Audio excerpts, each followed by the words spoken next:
And Charlitta has a 2 and a 6-year-old.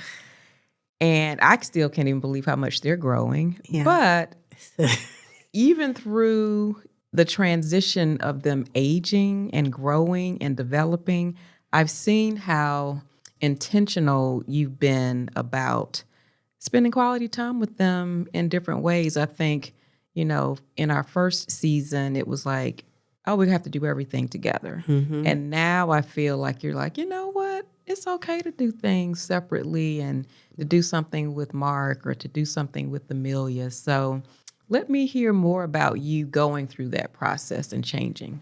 Thank you for noticing that, first of all, because it has been intentional. But I think one thing to call out is that for everyone listening, Helen and I are literally the same in this, meaning our kids are 4.5 years apart. Yes. And so putting that disclaimer out there for those of you who have back-to-backs, it may or may not be as easy to do those things. I agree. And I would think that the bigger the gaps, probably it naturally comes to individual time. Mm-hmm. So what I think 4.5 is a good age gap to consider because you have to be intentional, but it's not automatically innate either. I agree. So for us, I think the other interesting dynamic with our house, whether it's right or wrong, is that we have a boy and a girl.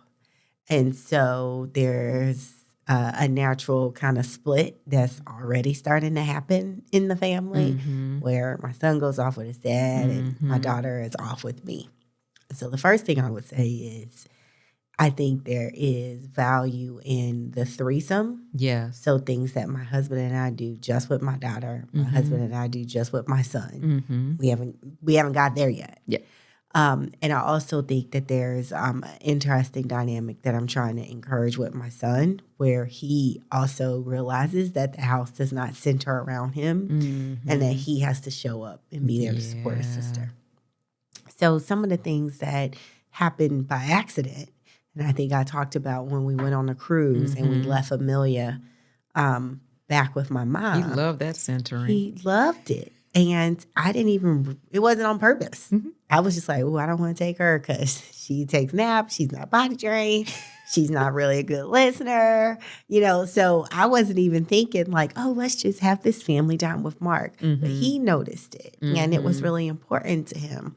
And that has really got me thinking about how do we create those opportunities for us to connect as a family and just focus on one child. Like I said, the actual split of the gender splits are happening where, I'm starting to take Amelia to the children's theater for little acting classes, and Mark is taking little Mark off to soccer or to golf or to swim, where I think that we have to figure out how we do probably just once or twice a year. And it doesn't even have to be a trip, but just like go to get ice cream with just one child, but it's both parents. And both parents are just focused on that one child and getting into that rhythm. As well as what does it look like for us to cross genders more. Yes, so I told my husband that I want to be the cool mom. Y'all keep hearing me say I want to be cool. And so I'm trying to take my son to a Charlotte FC game, which he typically does with his dad.